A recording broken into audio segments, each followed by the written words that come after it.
Gardening is universal. No matter where we live, what we grow, or how we garden, we share the same instinct to nurture something and watch it flourish. With more than 3 decades in the garden industry, Paul Zimmerman explores the passion that connects gardeners around the world with those who also live in it. Drawing on years of travel, conversations with international growers and hobby gardeners, and countless visits leading garden tours everywhere from France to England to New Zealand, Paul looks beyond the how-to and dives into the deeper questions. Why do we garden? What's changing in the gardening world? And what does it reveal about who we are? Please welcome your host, Paul Zimmerman. Welcome to my A World of Gardening podcast. I'm getting nice feedback, and thank you all very much for those of you who've reached out and told me that you've enjoyed it. I really appreciate that. Be sure to follow it, review it, say you like it, all the basic things that we all ask you to do in a situation like this when we have a podcast or something like this. I'd appreciate that. I will also admit that I'm getting more comfortable with this format, and that sounds weird considering I spent, 15 years touring the country and Canada and the Caribbean and cruise ships doing stand-up comedy, and I've performed, and I've done videos, and I've done talks and garden talks and all the innumerable things of appearing in front of people. But the podcast format's a little bit different. It's more intimate is what I'm basically finding. But I would love the fact that I can tell stories. And that's what I'm really enjoying. And today's podcast will certainly follow along those lines. So again, thank you so much for enjoying it, for all the positive feedback and responses. This next part is what I'm going to call a little thing. We're going to call it Paul's Journal. I've been opening each podcast with a little bit of just chatting about my garden and what's going on. And my good friend Teresa Byington said we should name that segment. So I'm saying, okay, let's name it. So she and I texted back and forth, and we came up with Paul's Journal. So here we go. We're going to go journaling. If that's a word. Can I say that, journaling? Well, I just did. So there we are. Where I live in the upstate of South Carolina, it is a drought. And I don't mean a minor drought, like a little bit without rain. We are in a severe drought. We were under a burn ban. We normally get rain all year long. When I lived in Los Angeles, I was used to long spells of no rain. I'm not used to it in South Carolina. I don't have irrigation. I've mentioned that before. I've never really needed it. Summertime, yes, to get some drought, I get that, but not like this. But a couple watering tips if you guys are in a drought like I am. Keep in mind, roses, plants, perennials, anything like that, except for grass, likes infrequent, deep watering. What that means is basically you're not going to water a little bit at a time like every single day. You want to give it a good drink of water, get it way down into that root zone is what you want to do, get it 2 feet down into the soil, and then let it dry out in between watering. That actually is a very efficient way to water in a drought, but don't use a sprinkler system. That just sort of scatters water all over the place. That is actually not particularly efficient. And particularly if you use a sprinkler system during the middle of the afternoon when it's hot and it's dry, and particularly if it's windy, the water will never get in there. The best thing to do is the old-fashioned garden hose. You can put a water wand at the end of the garden hose. Put a cutoff valve on the water wand for even. That way, when you can cut the water off when you're sort of moving between plants or moving between areas of the garden. But that water with that hose or that water wand is a great way to go. Water early in the morning before the wind and the heat. Please make sure you do that. That's important for obvious reasons, like I just talked about with the sprinklers. If you're going to put an irrigation system, drip irrigation. If that works for you, that's really a good way to go. Or those micro sprinklers, because you're minimizing the amount of water going out. But more importantly, you're stretching out the time it takes to water. That prevents runoff. And that's what allows that water to penetrate so deeply and get you that infrequent, deep watering. So that's my key for you right now. Those are my tips on irrigation. Get that infrequent, deep watering with the garden hose. And even a water wand is a really good way to go. Every now and then, I wander into gardens, and I wandered into the garden of a client who's now become a dear friend, Amy Tipton, not too long ago, and her Peggy Martin rose was in full bloom. I did a short video. Check my YouTube channel. You could see it there. I'll put a link in the show notes for the podcast notes, essentially. But the rose was Peggy Martin, and it's an interesting rose, and I started telling the story about it to Amy and someone else who was with us, And they were like, wow, that's really fascinating. We didn't know that. And I guess I'm just so used to thinking, well, God, everybody knows this story. But so if you don't know the backstory of the Peggy Martin rose, I just want to share this a little bit because it's really quite remarkable. The rose is named after Peggy Martin. She was a gardener in Plaquemines Parish, Louisiana. Hurricane Katrina came along, bam, 2005. Her property was, get this, under 20 feet of salt water for 2 weeks. Not fresh water, salt water for 2 weeks, including her collection of over 450 roses. 450 roses under salt water for 2 weeks. Only 2 survived. This was one of them. It's an unnamed thornless climber she had received from a friend. They didn't know what it was other than they loved it. It was beautiful. It became known as the Peggy Martin rose. And I love this story of this rose being under salt water for 2 weeks because we all hear this, you should never overhead water your roses. You don't want to get the leaves wet. I think we just put that baby to bed because 2 weeks under salt water, leaves were a little bit wet. So I think we can let that one go. The rose became a symbol of resilience, was eventually propagated, sold to raise money for the restoration of Gulf Coast gardens. You can find it available from nurseries these days. It's still a wonderful rose. It's a vigorous climbing rose. I would even call it a rambler. 15, 20 feet. Needs a very sturdy structure. For my client, Amy Tipton, I built her, or I didn't build her. I designed an iron structure that matched the greenhouse that we basically did. And there's a story about Amy's garden on my YouTube channel, by the way, where I talk to her and you can hear her talk about her garden in her own words. Flowers are small, bright pink, semi-double blooms. It's going to remind you a little bit of Dorothy Perkins, but with larger flowers. You will get some repeat, not a lot of repeat, so think of a big spring flush and then intermittent flowering for the rest of the year. New Dawn is probably the other example of a rose that lives like that. So it's just a wonderful, wonderful rose, big climber, almost a rambler, and that segues me into Anne Belovich. If you don't know who Anne Belovich is, she collected ramblers for I don't know how many years. I want to say she was well into her 80s when she finally passed. Not too long ago, really. I got to know her when I had Ashdown Roses, my former rose nursery. She would call me and because I had some interesting ramblers or I was able to get some things that she wanted and we became friends. She was obviously a collector. I began to realize that she had amassed one of the largest collection of rambling roses anywhere in the world. And I'm talking anywhere in the world. And they were all ramblers, these giant tree climbing, fence eating, barn beating monsters that have this phenomenal spring flowering that are just stunning when they are in bloom. And I met her one time. I was able to go to her garden. It was shortly before peak bloom, but I still was able to see quite a bit of flowering.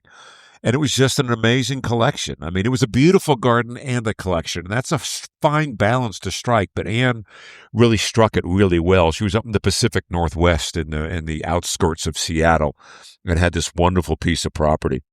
And so that's how I got to know her a little bit. When she passed, the fear became, what happens to this collection of roses that Anne has developed over the years, collected over the years? It's not like ramblers can tuck into a corner somewhere. I mean, this takes commitment is what it does.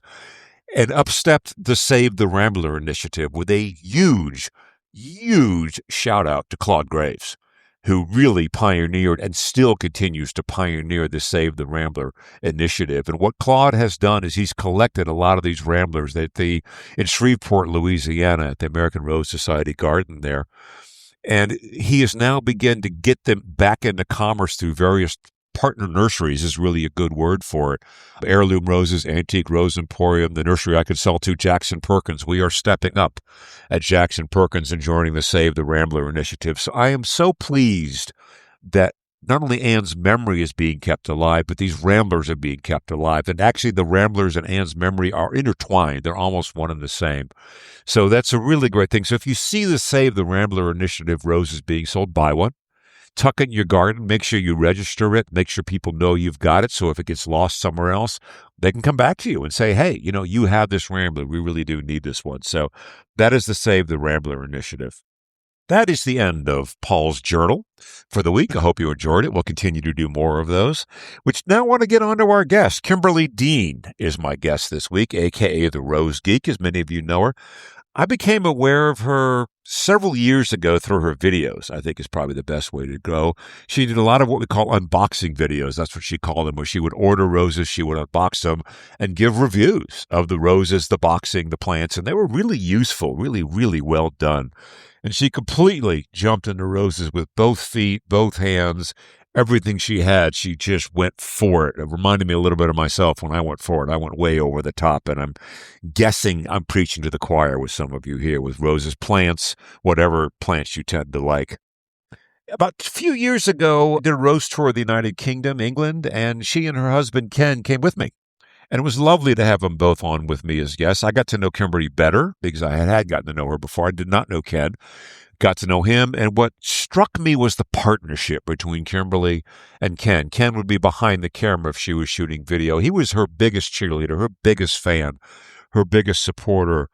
And suddenly 2 years ago, Kimberly lost Ken. And it was sudden. It was just very, very, very sudden. She did a video about it and what happened. That's on her YouTube channel, a link in the show notes. I'm not going to get into that. That's not my story to tell. That's Kimberly's story to tell. So we're not, and that's really not what this podcast is about. What struck me as I watched Kimberly on Facebook and be re-engaged with the world was how she used her garden to help her through this process of healing and grief after suddenly losing Ken. And that is what this podcast is about. Kimberly and I, as we chatted, and I asked her, I said, would you be willing to share your story?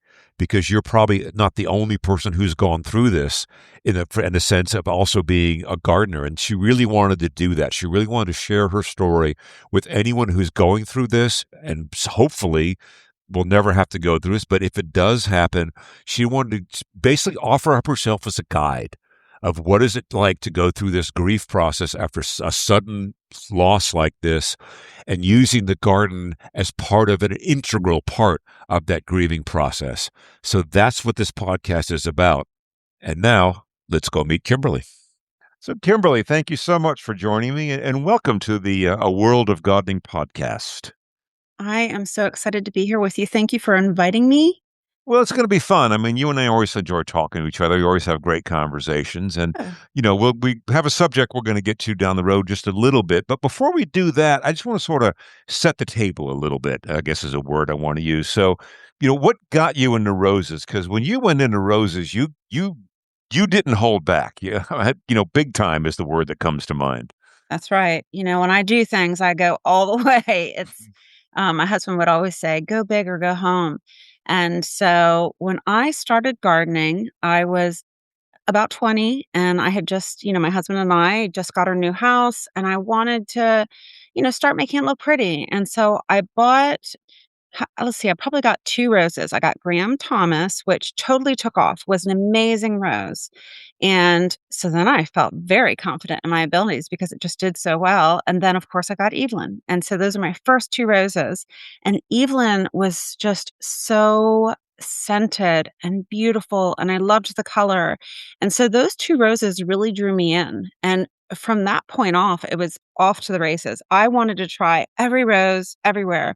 And even if somebody said to me, "That's a terrible rose, don't try that," I really it was all about the learning. I wanted to experience it for myself, try it, and then just chalk it up to, that learning experience, if it did take or not. And so before you know it, I quickly was up to, 50 roses.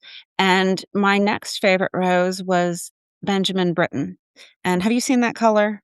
I It have. is it's such a unique color, and it's really difficult to capture on film. Is it red? Is it rust? Is it orange? I don't know, but it is just an awesome rose, and I think I bought 30, and that was the first one that I bought in bulk because I wanted to make a hedge of it along a fence.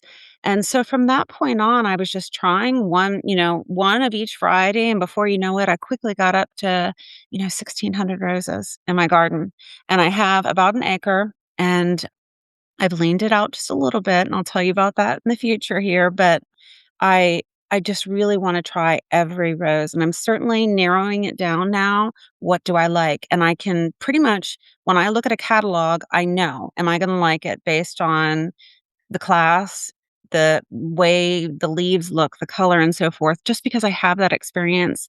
And that's something that I hope that everybody gets to learn in their own gardens, what they like and what they don't. Well, then you fell on the roses in a big way, and then you mentioned your husband, Ken. Mhm. He also then kinda got into it as well, because I remember the garden tour that you went on you and Ken came on one of my England garden tours. I was not I guess not astonished, I thought it was lovely to see how involved he was with what you were doing. He is so supportive, and he was my biggest cheerleader. And when anything, any help that I needed in the garden, he was there. And then even with my videos, my biggest supporter. And so he would be there with me while he'd be behind the camera just watching me. And so it was just lovely to have him as a part of gardening. And he was for 10 plus years my partner in the garden, partner in life and partner in the garden. And it was wonderful, and I loved making those memories with him, and I'm so thankful that we invested in your tour and did that because that was the last big trip we got to take with each other, and I'll have that memory forever. Oh, that's lovely. Yeah, Yeah. and it was lovely to meet him. I obviously had not met him, I didn't know him, and a charming, charming person. So you had this partner in life, this partner in the garden, this partner in your video, sharing enthusiasm, what you did, and then suddenly you lost Ken. That's right. Yeah, and that's kind of what we wanna talk about is, I feel that what you have to share with this process, and you're such a good communicator, is there are other people that have had losses in their lives. We all have them at some point in time, Okay. and gardening is such a therapeutic thing that we love to do. And so I want to talk about that a little bit, just as you went through the process, what role did the gardening, roses, all of that play into it? So maybe start from the very beginning, Yeah. this this this happened and then where did you go? Yep, and I'm so thankful that you wanna talk about this because I really hope that it touches somebody who needs to hear that it's a journey. And when I lost my husband, I had been taking care of him for about 10 years, but it was sudden losing him and unexpected, really just ripped the rug out from under me. And normally I'm in the garden all day, every day at least 4 hours. And that was just something that we did together, or if I just needed to be in my happy place, it's definitely the garden.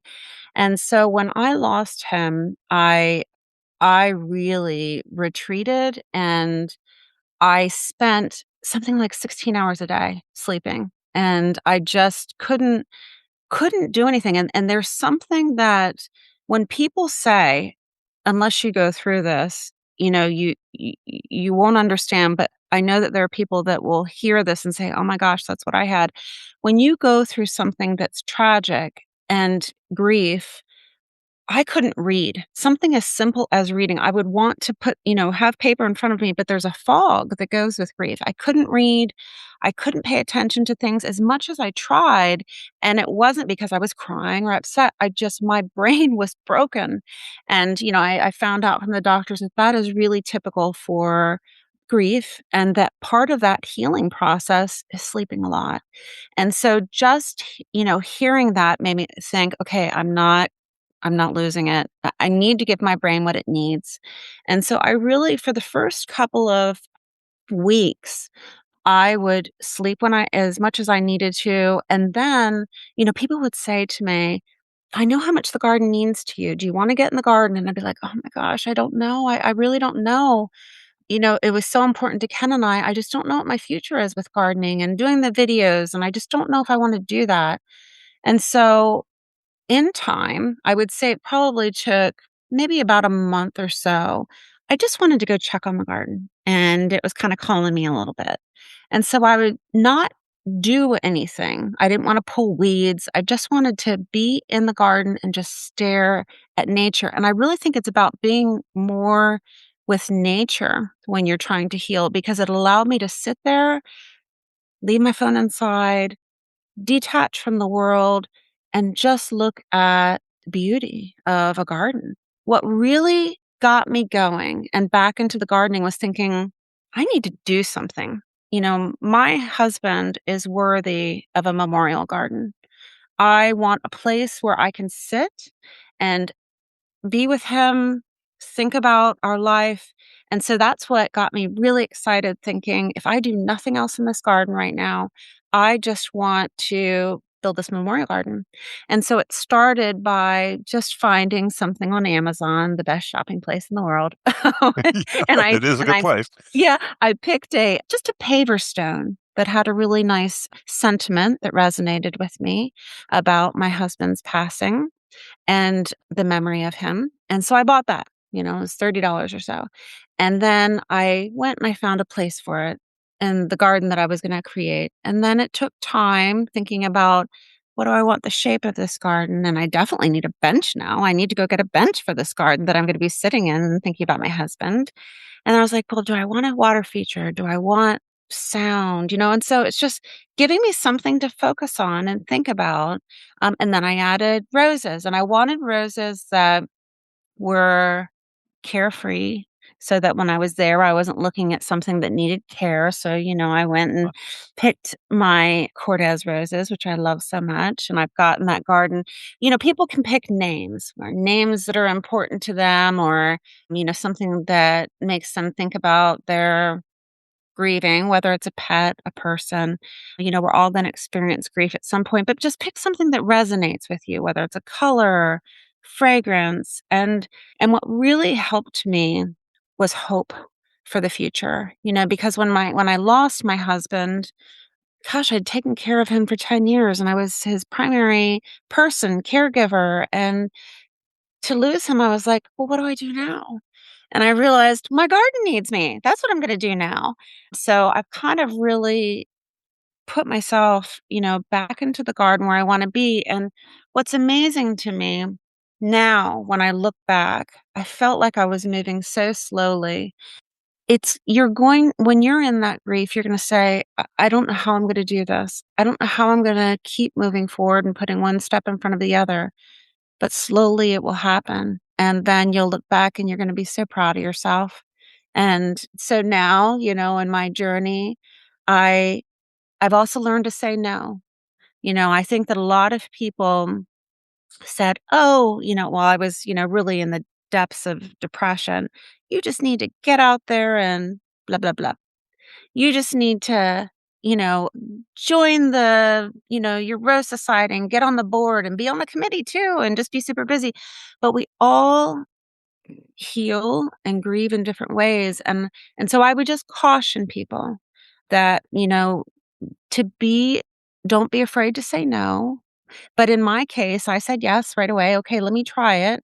And then I made sure that when I got to a point where I knew it was not sustainable for me to continue doing a lot of these things that I would normally say yes to, I said no. And that really helped me to prioritize my own garden, my own well-being. And so I did step away from, a lot of things that I was doing. And I hate to ramble, but one of the other things that I stepped away from was 1600 roses. And it was very therapeutic for me to finally yank out every rose that didn't make me happy. And I'd been holding on to them, and I just said, okay, enough. I'm going to plant things that make me happy, that don't require a lot of work. And I think I took out about 600 roses out of my garden, Paul. And so I'm still down to 1,000, but what I replaced them with was other varieties. And I love azalea. So I put in some encore azalea, and I put in lilacs. I love the scent of lilac. And so I'm kind of recreating my gardens and making things a little bit easier, and it's growing with me. Yeah, that's well, thank you for sharing all of that. I just wanted to just stop and listen and let you go because I could tell that you were processing a lot of thoughts as you were moving through that. And I Yeah, just want to go back to a couple things if you don't mind. of So course. you talked about in the beginning, just shortly after you lost Ken, you slept like 16 hours a day. And which is I'm not surprised. I Okay. think the mind has a way of dealing with grief by almost shutting things down. And this doesn't relate, but it kind of does, if you, I think, in a way. So my parents were, and my dad in particular, was in the Netherlands during World War II when it was bombed by the Germans. Oh, And wow. there's a thing called Children of Holocaust Victims. And you learn as a child of a parent who's been through something like that, they don't want to talk about it and they almost don't remember it. Yeah. And that's a protective mechanism Yeah. that the human brain says, okay, this is too much. Yes. And so we're going to stop. And I mean, Yeah. is that kind of what it felt like to you when you were sleeping like that? Absolutely. Absolutely. I just felt like my body was shutting me down. I was so exhausted. I could not I was eating, I was, drinking fluids, but my body just totally shut down, and I I just felt like I was in a fog. I felt like I was wearing a wet blanket. And, certainly there was a lot of tears and crying. Of course. But as we think about going through the stages of grief, I didn't I didn't process all of the stages the way that people do. I just thought you do them in order. And some of my totally skipped. Yeah, And and just to bring that up, just to talk about, because you brought up the 5 stages. For people who mhm, don't know, the stages are denial, anger, bargaining, depression, and acceptance. Those are the traditional 5 stages. And yeah, I mean, I think it's going to be different for everybody. yeah, And you talked about there was a moment when you were talking a little while, and I had sort of an image memory that you talked about you were sleeping for like 16 hours a day, and we said you were in a fog, isn't it essentially what you were? And I think your brain was resting. I think your brain was yeah, processing. And you also mentioned you had been taking care of Ken for 10 years. yeah. I took care of an aging parent for about 2 or 3 years, and I was exhausted. And she was 94 when she died. It was my mom, and I was Mhm, still exhausted. mhm, That you don't understand it while you're in it. But then you talked about going from the sleeping fog mhm. and process. Then you said you went into the garden and you didn't want to do anything. You just wanted to sit. Yep, And the two are, I'm not going to say they're the same, but they're similar in a way. Because anyone who's ever gardened has been through the process where you're in the garden. And I know you talk about this. You should be in the garden for like 4 or 5 hours at a time. mhm. You're probably totally unaware that time has passed. Yeah, And I think yeah, that's what gardening does. Gardening and meditation are almost two words that can be shared in a way. So I think to me, the image I had was that you moved from sleeping for 16 hours and your brain shutting down to going into the garden. And while you're now more awake, you're still in that almost meditative state and yeah, soaking in the garden's rhythms. Would that be right? yeah, and absolutely, and I really feel like when I'm in the garden, I can leave the world behind. I don't think Yeah. about anything that's going on in the world. I don't think about my troubles. I don't think about what people are saying about me. I just am with my garden, and I just relish that time, and so I always leave my phone inside, and so for me, it's just my zen, my total, place. Any Even now, with I there's nowhere else I would rather be. Of course, spending time with my children is lovely, family, it's wonderful, but every free minute I have, I just wanna be walking around the garden and taking it in, and for me, it's just hope for the future, and for when I was in that fog, I was so lost when I wasn't in the garden. I just don't think I could mentally process being out there, but once I got into the garden, I just started to have so much hope that I didn't think that I would have, because when I was, kind of in the house and feeling sad and thinking, "Oh my gosh, how do I do this? How do I live my life without him? And am I gonna be able to manage the house and the bills and the work and, everything?" But then as soon as I'm outside, I totally forget about that, and then I just start my focus is, "Oh my gosh, I can't wait to see how this looks. I Mm. can't wait to see how this smells." And so I can just totally detach from the world, and I really am so thankful for gardening because it's just given me purpose, and it's so funny, when I was sometimes I'd be crying through tears, with my family about, missing my husband. I'm like, "And isn't it so silly that what's bringing me the most joy right now is my garden? Am I crazy?" But and they all say, "No, no, we know how much it means to you." And Yeah, I I suspect that people who are listening don't think you're crazy at all for thinking that. Yeah, I Yeah, and hope I not. think too in finding in the garden, you garden is nature and it's nature's rhythms. Yeah, You and I have talked about that. There's no real calendar for gardening. It's what's nature giving you at that time. And mhm. you talked about the bird song, and it's the rhythm of the earth and the rhythm Yeah, of nature and yeah. everything and a life process that go in that. And I think that can be a very very healing aspect. I think. Have you ever heard that roses and plants have a frequency? And I think I've Oh seen a yes, they do. Paul, what if I'm addicted to the frequency? I just love being out there, even though it's something that I can't hear, I don't know that I'm hearing it, but what if I just love the frequency? Well, that and that That's was funny because that was a question I was gonna ask. It was, I had a few things teed up, and you sort of lead into it. We all talk about, it's good to talk to your plants. You should talk to your plants, encourage your I plants, and things do. like that. Okay, Yeah. you do. But do you think that your plants sensed something was wrong and they started talking back to you?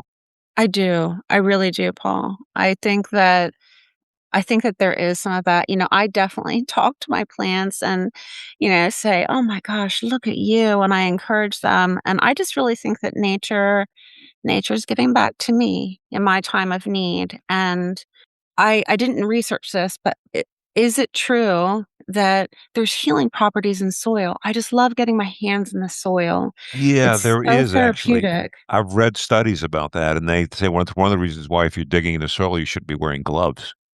Oh, really? You Yeah, shouldn't wear there's them. Okay. something about bare earth on your hands I and love bare it. earth. Yeah, I think I mean, my feeling on it, Kimberly, and I think this is kind of where you went with where you're going with this, is that we spend so much time in front of screens and with sensory input and things along those lines, and to some degree, we have control over those life rhythms. What we Yeah. do. I'm going to watch this television show. I'm going to read this book. I'm going to go here. I'm going to eat this. And for you, you suddenly had a huge curveball thrown your way, Yeah. and all of a sudden, there is no control in your life. Mhm. But nature has its rhythms, and I think that's what you began to tune into. That's what I'm feeling here, and I think so. Would you say that for someone who has gone through what you've gone through, and if they do love to garden, even if they don't like to garden, maybe it's not there's a wonderful saying: to plant a garden is to believe in tomorrow.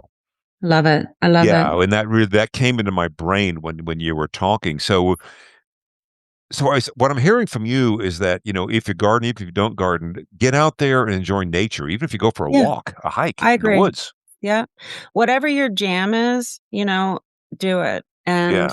And, for me, my therapist would say, "You need to get out and meet people." And I'm like, "Why? I'm talking to my plants all the Yeah, I've time." got 1,600 friends outside. Exactly, who need me. Or she'll be like, "Well, I want you to go talk to humans." And I'm like, and she's like, I need you to go exercise. Go for a walk around the neighborhood." And I'm like, "I do so much walking in my garden, and then I'll have anxiety about, not getting time in my garden."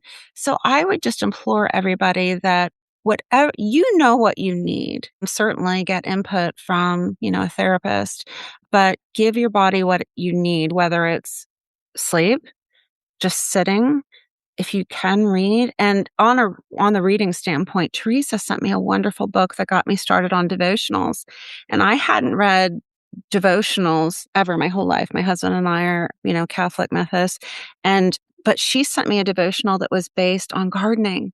And wow, how awesome is that? And one of my favorites right now is something about, you know, devotionals for a crazy plant lady. And so, I I like would that one. read that. It's so funny. I laugh through so much of it, and it's all of it is just perfect for us. We are crazy people. But when we're talking about structure, Paul, I really do love structure where it's, when I was also first trying to get back into the garden, I would my life felt a little bit out of crazy at times, with work and managing the house and managing just my life alone, that I had to like draft it out. And I made sure that I gave myself 1 hour a day in the garden. And I've been able to kind of throw that away now, that structured calendar, because I'm in that rhythm and I'm doing everything that I need to manage the house. But when life is crazy and if you're going through a grief journey, maybe that's something that you need to do is when you're grieving, it may be because something happened to you similar that wasn't planned, you couldn't prepare for it, and to be able to have that control in your life again to say, "I was out of control when this happened to me, but Which I wanna." understandably it would be when Yeah, something like that happens. It is yeah. completely a feeling of out of control and chaos. Right, and I wanna control my life now, and so then you can say, I wanna be in the garden here, I wanna do the vacuuming here, I wanna," and so have time things, but even if it's yanking out the roses in your garden that don't bring you joy as therapy. Some people might throw a dish, I yank out roses. Like that. Well, but gardening also lends itself, being in the garden and doing things lends itself to a structure. Yeah. It really is. I mean, you can wander in a garden without an idea of what to do, and you could just do a quick spin around your own garden, and all of a sudden, a mental list in your head just starts to fly. One of the things that I also want to say, if anybody's listening to this and saying, I am so exhausted, my garden's a mess, the garden is stressing me out because I can't get to it because I'm grieving. I did want to let you know that there are people who will help.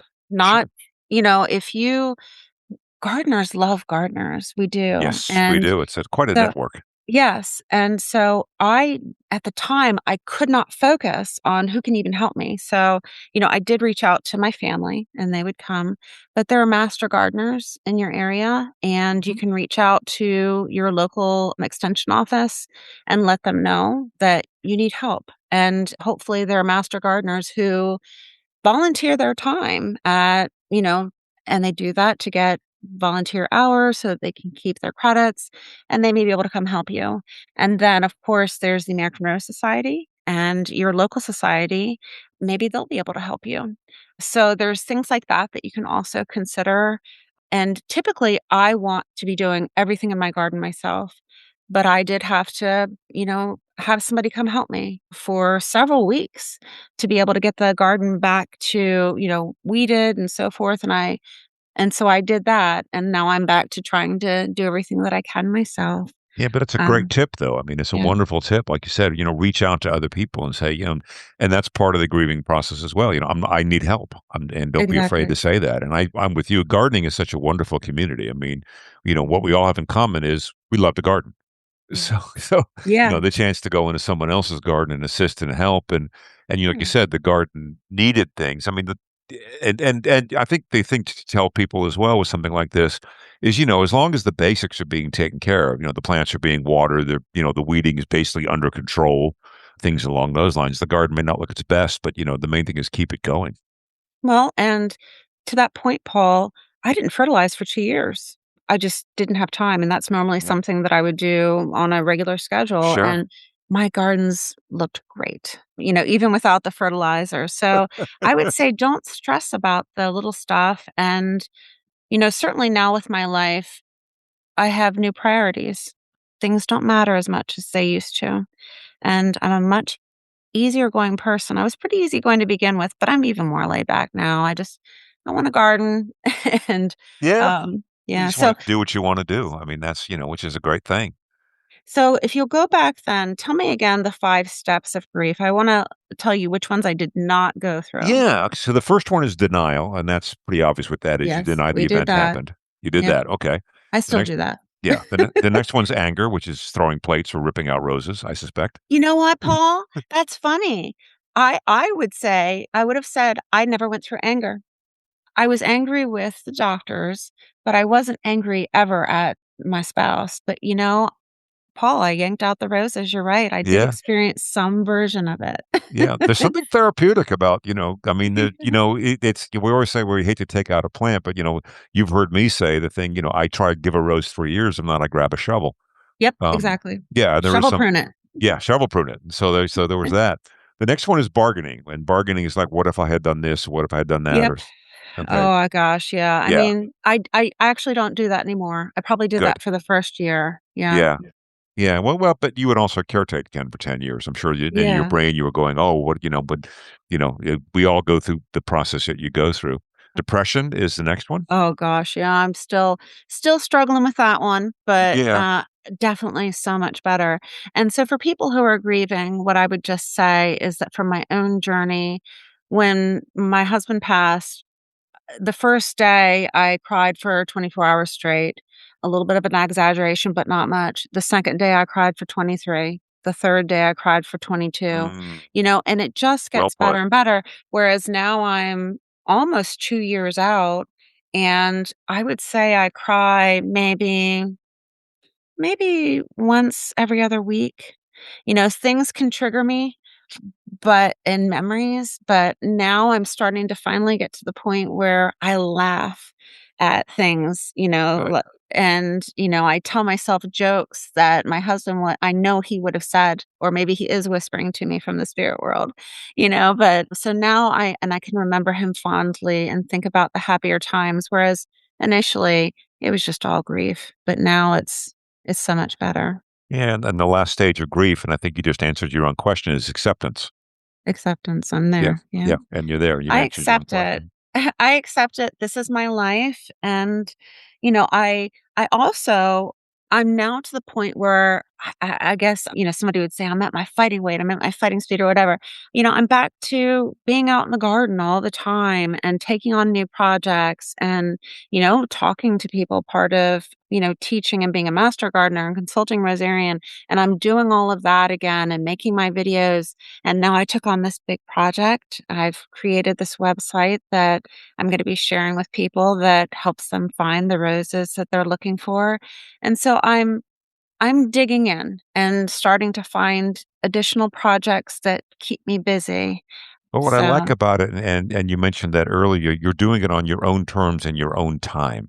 exactly, You're not Paul. letting people push you in. Oh, you need to get busy. Go create this. And when the website I is know. amazing, and the link is in Thank our you. will be in the show notes for the Thank you. podcast, so people want to go see it. So and I think that was a key thing that you said. Even getting into the garden, you did it on your own time. People were saying, "Get out and garden, get out and garden." You're like, Yeah. I just want to sleep. I know. Well, and it's just so interesting. Humans are fascinating just because we are so different in the way that we deal with things. And, I'm constantly telling myself it would be a pretty boring world if we were all identical, Oh, that'd the be way that. awful. But also, the reason why I brought that up is I found myself, I don't want to say judging, but when somebody would say, well, I'm 2 weeks out from losing my spouse and I have found a new partner, I'd be like, oh my gosh, what? You found what is this? And so that's what I'm saying. Humans are fascinating. And Yeah, so, whatever your journey is, it's the right journey for you. yeah. Even if you've lost a pet and you've decided to go get another pet right away, that is awesome. And I am so proud of you for moving forward with what's going to make you happy. So, the other thing that I do really hope by sharing this, Paul, is that, I went through something that to me felt like nobody else had experienced it. And it was the worst thing in the world that could ever happen. And I'm just hoping to share with people through my journey that if I can make it through this, you too. And I hope that you'll find something that brings you happiness. For me, it's my garden, it's the roses. But find something. And even if you were gardening beforehand, your journey is going to change and it's going to be something totally different. And that's okay too. But I just hope that it helps somebody. And I appreciate you taking the time to share your journey and what you've done. It's kind of like the support group when you read about what they were going through, Mhm. and it just sort of began to share that process, and people can go, oh, okay, this is okay to feel this way. It's okay to sleep Yeah. 16 hours a day. Yeah. It's Mhm. okay to go out and stare at a bird for 5 hours. You know, I know. And Paul, I'm into birds now. I love it. My yeah, brother and I my brother and I joke all the time, just for any birders that are listening to this right now, you've gotta get this app, and you're probably gonna say, "I already have it. What are you talking about?" But it's called Merlin, and I if have you Merlin. Great oh app. my gosh, this is an amazing app, and so when I go outside and you push the button and say record, it will start listening to all of the birds that it's hearing as you walk around the yard and then pops up with a picture and then says, "This is a blah, blah, blah." Yeah, And I'm like, "Oh my gosh, this is I amazing." know. So, yeah, now that I'm over 50, I'm turning into a huge bird nerd too. I love it. I think Twitcher, I think, is the term that they use for bird What watching. is it? Twitcher. A Twitcher, It's okay. Twitcher. Yeah, I'm pretty certain that's the British term for it. I don't remember. Pam and I, my wife and I, watch British television all day. That's all we ever watch. And I remember Twitcher. I think twitching is the term that they use for it. But And that, it's so funny being in the garden now, Paul, there are so many analogies from, being outside in the garden that apply to me. And so I hope somebody will find this one funny. I decided that when I was going through my grieving process that I was hardening myself in. Because, if you think about hardening in a rose, how yep, you get it and then it goes out just for a few minutes and then back in. Out a little bit longer and back in. And so I was a new person and I was hardening myself in to get back out into the garden, into life, honestly, yeah, life again. it's a great analogy. It really is. So, Yes. well, I want to circle back to the garden, Sure. and I just with one last question, and you can think about it. There's no right or wrong. It could be different things. Does your garden now, does it represent the past, the present, or tomorrow? Oh gosh, what a wonderful question. Oh gosh, Paul, it's so much of all of it. When I think about the past, there are so many memories in my garden with the memorial garden. And so I definitely want to make sure that it reflects my life with my husband and our love for each other and our love for gardening and nature. And I always wanted to make a garden that was almost like a vacation destination for him so that we didn't have to travel if we didn't want to. We could just travel out to the yard. So I think of the garden as being a reflection of our past, certainly the future also. I'm in the present, and you need to be in the present in your garden. Be in the moment, not always looking towards the future, because sometimes we're so busy to say, I can't wait till this is done. Whether it's, I can't wait till the dogs are done teething. I can't wait until the children grow up. And if people are watching me and they'll say, I can't wait until I can have 4 hours in the garden and the kids are out of the house.